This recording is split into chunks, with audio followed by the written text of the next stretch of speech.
Hey, good morning, Cynthia. Good morning, Rena. How are you? I'm good. You ready for our cup of coffee and our morning discuss? Our Rena and Cynthia discuss today? Yes, let's do it. Okay, And here we today we're go. going to talk. Here we Cheers. go. Cheers. Um, and today we're going to talk about something really personal for both of us, and that is how we sort of came out of the closet and how we realized we're light workers. Came out of And the we thought, closet as light workers, right? yeah, coming out of the closet as light workers. And we decided that we might do this in two parts. So today we're going to do part one, where we look at and talk about how it was in the beginning, maybe as children and moving into our present, and how being a light worker, what does that mean? And then in part two, we're going to look at the future and creating the future we want as light workers, as consciously creating our future and our destiny. Okay? Yeah, and what we want that to look like. Yes. Perfect. So let me start and open with when did it dawn on you that we are different and that you are different from other kids in your Well, neighborhood? I had a strange kind of childhood. I won't get into the details, but uh, basically, my childhood started off completely different than many people's in that I lost my mother at a very, very, very young age. I was still a baby. And I remember, though, that I was probably 10, 8, somewhere in there. And I looked up at a really old person and I proclaimed that I was going to live to be 120. And this older person looked down at me and said, "Oh, you don't want to do that. You have all these problems and these problems and these problems." And I was just looking at that person and was like, "Well, actually, I do. And I don't know what you're talking about because my life isn't going to look like that at all." And I had this very distinct thought. So I knew then that I was different than other people. And I didn't see imaginary friends, but I had, because I was lonely child, I had a lot of imaginary friends. And so I was always having conversations with other people in my head. And I realized that wasn't something that everybody did. So those two things really, as a child, then I knew that I was a little bit unique. How about you? When did you first learn? Well, and I mentioned this in one of my articles on our website on ourvoice.club. And it's probably when I was in church, when I was about 7. My dad took us to an Episcopalian church, and which is sort of a, fairly Catholic. I mean, it's along those lines. So you get down and pray on a bench, and you kneel and all these things. And I remember fighting with a priest at the time, about arguing with the priest about, well, I don't want to get on my knees and pray. Well, oh no, you have to get on your knees. You have to be on this on the kneeling pad. And I'm like, I don't want to do that. God can hear me wherever I am. And I caused a lot of trouble in Sunday school. And I remember thinking, there's something wrong with this picture. It occurred to me really, really early, 7, 8, 9, that what I was being told in church was not at all what should be happening. Yeah, I had that too, where I went to church. And, well, we go to a lot of different churches. So I was trying to figure things out and I wanted to find my spirituality at a young age. And we didn't belong to anyone in particular. So I kept just going and trying different things, even really, really, really young, like third grade. I'd go off to Catholic church because I like the donuts really. But anyway, I remember asking my dad, well, I remember sitting and somebody was like standing there and talking about stuff. And I just remember looking up and going, no, I'm not a bad girl. You're telling me I was born in sin. I'm not a bad girl. Yeah, I remember that too. Yeah, I like no, argued and I that. went I went No. to my dad and I said, "Why is that man saying that we're bad? That we're born bad? And what gives him the right to say that?" Yeah. And my dad actually told me that it was just that he went to college to become a minister. I said, "Oh, so he just studied that and that makes him think that he can talk that he's in between us and God because he majored in that in college. Like this was about, sixth or seventh grade. And my dad's like, yeah, that's, so I just went, nah, I'm not going to believe people just because they're standing up there in robes. Right. And this So I whole started idea that, thinking for myself yeah, early. And I'm just yeah. like, who are you, you know? And this whole idea that we're born in sin and all of that nonsense. Yeah. I'm like you, I'm like, I'm not bad. I know I'm a good-hearted person. I'm a loving person. I'm a moral person. And I just didn't buy into any of it. Yeah. So yeah, I started getting really, really defiant. And finally my dad, probably age 10, 11, said, you don't have to go to church anymore. So I was relieved. But like you, in middle school, I started going with different girlfriends. I really started seeking out what's going on. I went to Catholic masses. We went to Methodist, every kind of Protestant, Baptist, holy rollers, people who speak in tongues. We went to strict Orthodox. We went to synagogues. I never had a Muslim experience though, or anything, but I did have Jewish and Christian experiences, and it just wasn't the picture. I kept thinking, there's more to this picture. This isn't correct. So what that's saying to me about both of us is that earlier on, we both knew that what we were being told was not correct, because our inner voice we were connected to something higher. And so then what we did is we searched in the material world for those institutions that were there that could provide us with what we already knew inside. Mm-hmm. And because we went to so many and we never landed, what that tells me too is that we both were on the same path, where we knew that there was something more than what all these different little boxes of of dogma or propaganda or whatever you want to call it, understanding, not to step on anyone's toes, but their own understanding in their own little box. That those boxes, we were outside of the box, and so what is the Lightworker then? Seeking that own inner voice of spirituality without the outer definition. Yeah, I think it's really nice that you said box, because that's how I felt. I felt confined in a box. I mean, it was clearly, you'll believe this, but not over there or over here or over there. And I moved to Europe when I was 8 years old. And that really widened my whole perspective of life and living in a different culture and speaking a different language. And I just realized there was so much more. But I started to feel excited, but also lonely at the same time in high school, when a friend of mine in the choir, she introduced me to the Seth material. And she said, so have you heard of Seth? And I said, no. And anyone listening to our video probably today will know what the Seth material is. I think many of us got our start there, but we were like 16, 17. And she said, do you believe in reincarnation? And then I said, what's that? And then she explained, this idea we live forever. And I go, of course, life makes no sense in one lifetime.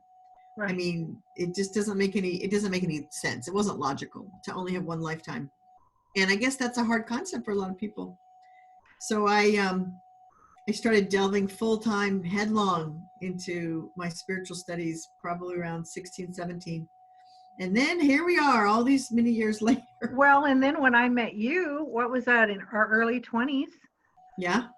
I was 21, 22 when I met you. Mm-hmm. And one of our first conversations, she's like, have you heard of the Seth material? I'm like, huh? What's that? And then really, so you actually were my catalyst to dive deeper into my spirituality, because before I just knew that I was different. I didn't have anything more to go on, because I rejected everything else around me. And so you were the one that provided that kind of concrete, well, let's study this together. Let's talk about this. And I don't remember what year that was, but that was a long time ago. So what, 82 or something? Yeah. That was a long time ago. So yeah. You and I have been at it and been best buddies in that ever since. So. And I'm so grateful. So being a light worker today, I don't know that I identified with light worker or light. what's another word? Light warrior, light being. I'm not sure I identified as a light worker until probably more in the last 10 years, because that word didn't hold a lot of meaning yet. Light worker means you've got to work on your light. There's work involved. I mean, I think I got it earlier then because I was working hard. I've been working at it for like 30 years. Yeah, I've been working at it too, but I didn't understand that what I've done is not just for me, it's for the world. Maybe that's the difference. Mm-hmm. It's that, okay, I'm working on myself to get better, but now it's time for me to actually do work outward to help others to bring light and to realize they're light beings, they're divine, sacred human beings. So, and I wonder if, you know, some of our audience members might feel this way too, but, you know, you and I are of this generation where we started this process a long time ago. And there are so many other people that have been born since, and they seem to be getting it earlier than what you and I got it, you know. But I wonder, I always kind of felt like we were the torchbearers. So when we talk about light workers, or when I heard any of that in any of channel material or anything we read, I always felt like I was one of those people in the forefront that was holding the torch and making the path so that other people could follow a lot easier behind. So I don't know, have you felt that way too? Yeah, very much. So that we're sort of, like you said, holding the path, and we're the first to go through the darkness and go, wait a minute, there's more. And we're holding that light. It's a big flaming torch, and there are others behind us going, wow, where are they going? Yeah. This is really interesting.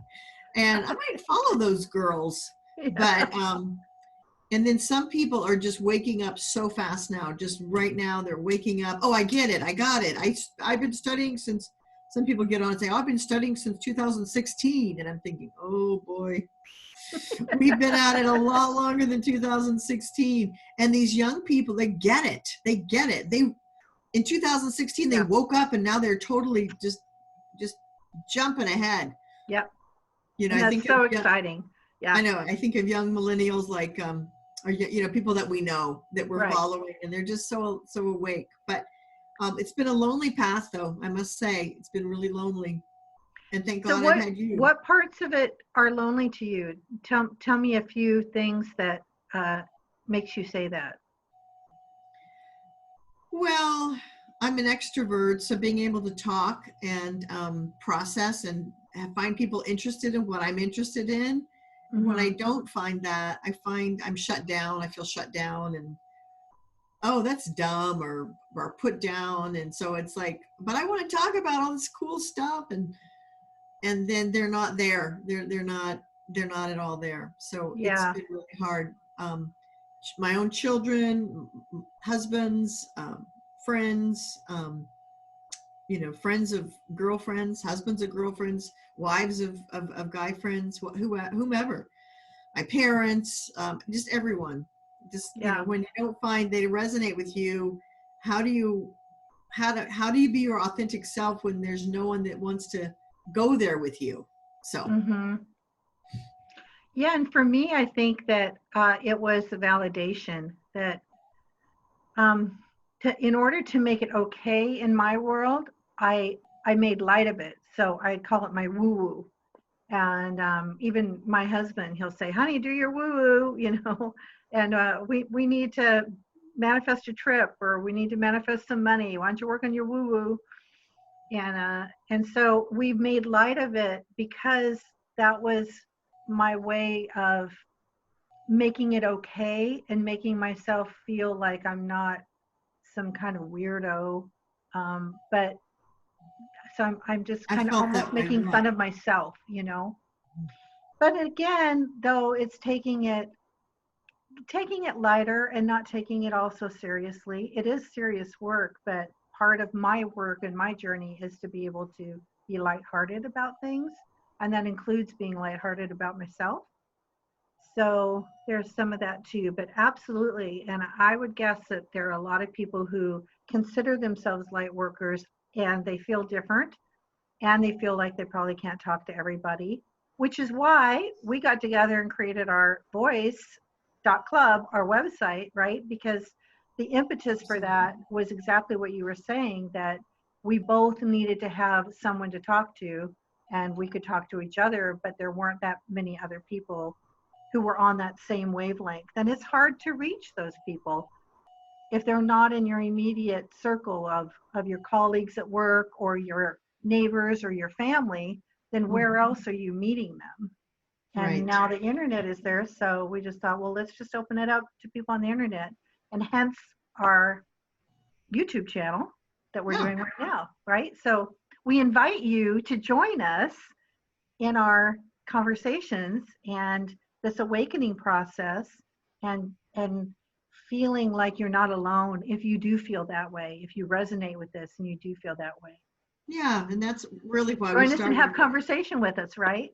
Yeah, and it's why we started our voice.club. We wanted to create a community of light workers, and we know they're out there. We watch YouTubes ourselves. There's a lot of platforms, but we wanted to really create a comfortable space for women and men to go where they can feel like they can be themselves, and we can talk about things and share articles and videos and just really express how it feels to be a light worker. And now, as we say, now the world is in a really crazy place right now, and there's such a transition. The massive shift of the ages is right now, and so we all need to embrace being a light worker and a light warrior, and just to embrace our divinity and realize we are God, and we are God expressing itself as love.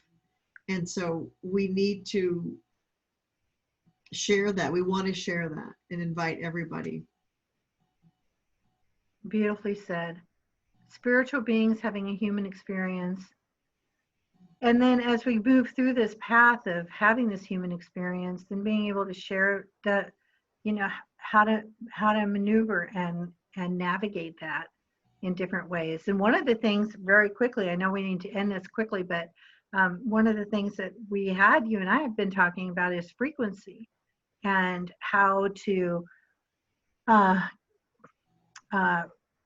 rework, like notice where our resonance is, what we're resonating with, and then figure out how to work at making that better. And I wanted to share really quickly, how to connect. I'm reading this book, Breaking the Habit of Being Yourself by Dr. Joe Dispenza. Dispenza, yeah. And it's just, I'm underlining so much that I almost feel like if I'm going to go back and reread, I'm going to reread almost every word. And I've got my copy here too. And you've got yours, look. So let's do some more, if our audience wants, and I think that they probably do. Let's do some a series in that book. Do you think that's a good idea? I'd love it. Yeah, and just start discussing all these things that we're learning, because this I want to encourage our audience to come out of the closet. It's time. Everybody come out of the closet. Let's all work together. Let's all, recognize that we're here to do the work now, to bring the light, to ground the light, and to overcome the darkness. And from dark to light, it's time. From dark to light. Okay, and next video then, we're going to move and not just talk about our past, but like you said, part 2 will be about creating the future. So that's a great lead-in.